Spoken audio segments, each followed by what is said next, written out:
எல்லாருக்கும் வணக்கம். Welcome back to my channel.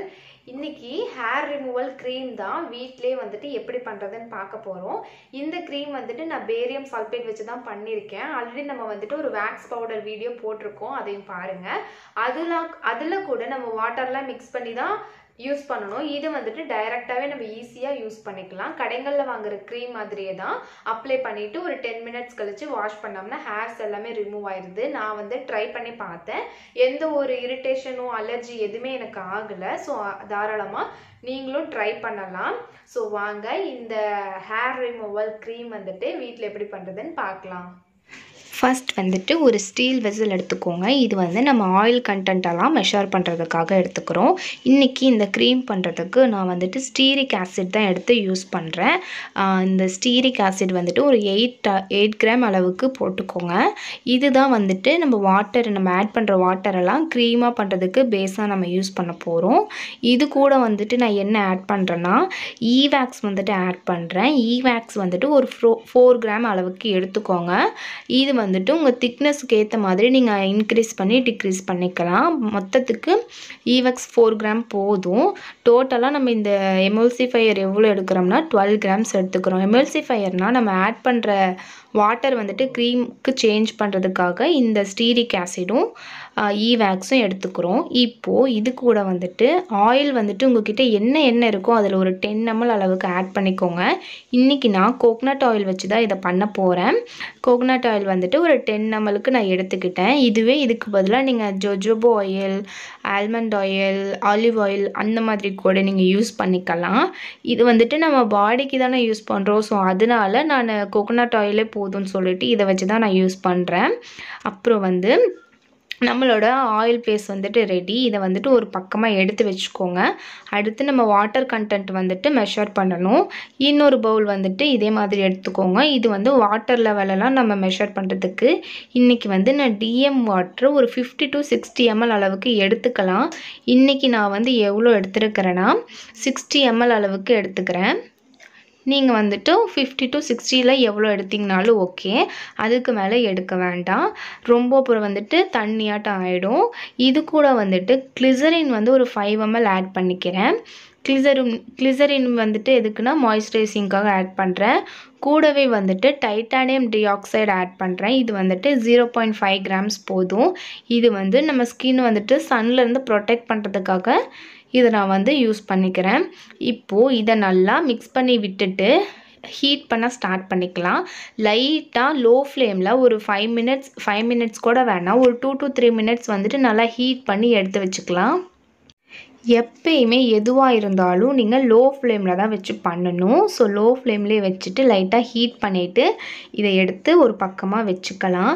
இப்போ காட்டின மெஷர்மெண்ட்ஸே தான் நீங்கள் பண்ணணுன்ட்டு இல்லை. நீங்கள் புதுசாக கொஞ்சம் ட்ரை பண்ணுற மாதிரி இருந்தால் நீங்கள் இதில் பாதி அளவுக்கு பண்ணி பாருங்கள்.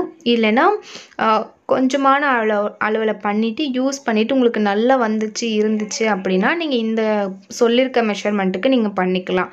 இது வந்து ஹீட் ஆனிட்டு ஒரு பக்கம் எடுத்து வச்சுக்கோங்க. இப்போ நம்ம மெஷர் பண்ணி வச்சுருக்க இந்த ஆயில் ஃபேஸ் பவுலை எடுத்து மெல்ட் பண்ண ஸ்டார்ட் பண்ணலாம். எந்த ஒரு க்ரீம் பண்ணுறதா இருந்தாலும் அதுக்கு மொத்தம் 3 பேஸ் தேவைப்படும். ஆயில் பேஸ், வாட்டர் பேஸ், அடுத்து கூலிங் பேஸில் தான் நம்ம எக்ஸ்ட்ரா அந்த எசென்ஷியல்ஸ், ப்ரிசர்வேட்டிவ்ஸ் மற்ற ஏதாச்சும் பவுடர்ஸ் ஆட் பண்ணுறதுனா நம்ம ஆட் பண்ணுவோம். இப்போ வந்துட்டு இந்த ஆயில் பேஸை வந்துட்டு மெல்ட் பண்ணி எடுத்துக்கலாம். இது மெல்ட் ஆகிற வரைக்கும் வெயிட் பண்ணுவோம். இதையுமே வந்துட்டு நீங்கள் லோ ஃப்ளேமில் வச்சு தான் மெல்ட் பண்ணணும். ஹை ஃப்ளேம்லலாம் வச்சு பண்ணிங்கன்னா நல்லா அடி பிடிச்சிரும், தீஞ்சு கூட போயிடும். ரொம்பவும் கொதிக்க விடக்கூடாது. சும்மா அது மெல்ட் ஆனதும் நீங்கள் ஸ்டவ் ஆஃப் பண்ணிக்கலாம்.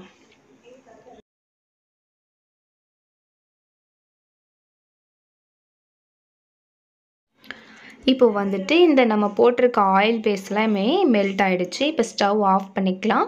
ஆஃப் பண்ணிவிட்டு எடுத்து வச்சுருக்க இந்த வாட்டர் பேஸை வந்துட்டு இந்த ஆயில் பேஸ் கூட மிக்ஸ் பண்ணிடுங்க. இப்போ வந்து இதை நம்ம பிளெண்ட் பண்ண ஸ்டார்ட் பண்ணணும். நீங்கள் பிளெண்டரில் பிளெண்ட் பண்ணால் மட்டும்தான் ஒரு திக் க்ரீம் கன்சிஸ்டன்சி உங்களுக்கு கிடைக்கும்.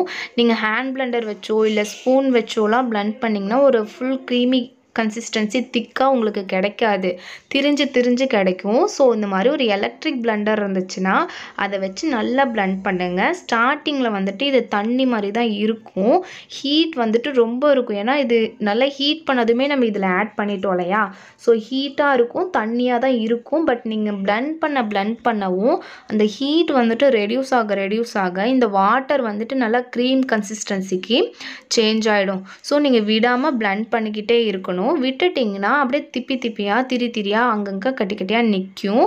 ஸோ விடாமல் நீங்கள் பிளெண்ட் பண்ணிகிட்டே இருங்க. அந்த ஹீட் வந்துட்டு நல்லா ரெடியூஸ் ஆகும்போது க்ரீமியாக சேஞ்ச் ஆகிடும். இப்போது இது கூட வந்துட்டு எடுத்து வச்சுருக்க பேரியம் சல்ஃபேட் வந்துட்டு ஆட் பண்ணுறேன். இது வந்து ஒரு 10 to 15 கிராம்ஸ் அளவுக்கு ஆட் பண்ணிக்கோங்க. இல்லைன்னா நீங்கள் கம்மியாக கூட ஆட் பண்ணிக்கலாம். ஒரு 5 to 10 கிராம்ஸ்லேருந்து 10 to 15 கிராம்ஸ் வரைக்கும் நீங்கள் ஆட் பண்ணிக்கோங்க. ஆட் பண்ணிவிட்டு இதையும் தொடர்ந்து பிளெண்ட் பண்ணிகிட்டே இருங்க. இப்போ வந்துட்டு ப்ரிசர்வேட்டிவ் ஆட் பண்ணணும். இதில் ஃபீனாக்ஸ் எத்தனால் தான் இன்றைக்கி நான் யூஸ் பண்ணியிருக்கேன். இது 0.5 to 1 ml அளவுக்கு நீங்கள் ஆட் பண்ணிக்கோங்க. இது வந்துட்டு செல்ஃப் லைஃப்காக நம்ம ஆட் பண்ணிக்கிறோம். இந்த பேரியம் சல்ஃபேட்டோட ஸ்மெல் வந்துட்டு கொஞ்சம் நல்லா இருக்காது, மோசமாக இருக்கும். உங்களுக்கு எதாவது ஃப்ரேக்ரன்ஸ் ஆட் பண்ணணுன்னா கூட நீங்கள் ஆட் பண்ணிக்கலாம். பட் அதையும் போட்டு அது வேறு மாதிரி ஸ்மெல் வந்துடும். ஸோ அதுக்காக நீங்கள் அதை ஃப்ரேக்ரன்ஸ் கூட ஸ்கிப் பண்ணிக்கலாம். நல்லா பிளெண்ட் பண்ணிகிட்டே இருக்கும்போது இந்த க்ரீம் பாருங்கள், இந்த திக் கன்சிஸ்டன்சிக்கு உங்களுக்கு வந்துடும். அவ்வளோதான், நம்மளோட ஹேர் ரிமூவல் க்ரீம் வந்துட்டு ரெடி. இது சூடாக இருக்கும் நீங்கள் பிளெண்ட் பண்ணனால. அது ஆறின பின்னாடி உங்ககிட்ட இருக்க ஏதாவது ஒரு கண்டெய்னரில் ஸ்டோர் பண்ணி வச்சுக்கோங்க. ஸ்டோர் பண்ணிவிட்டு இதை நம்ம இப்போ யூஸ் பண்ணி பார்க்கலாம்.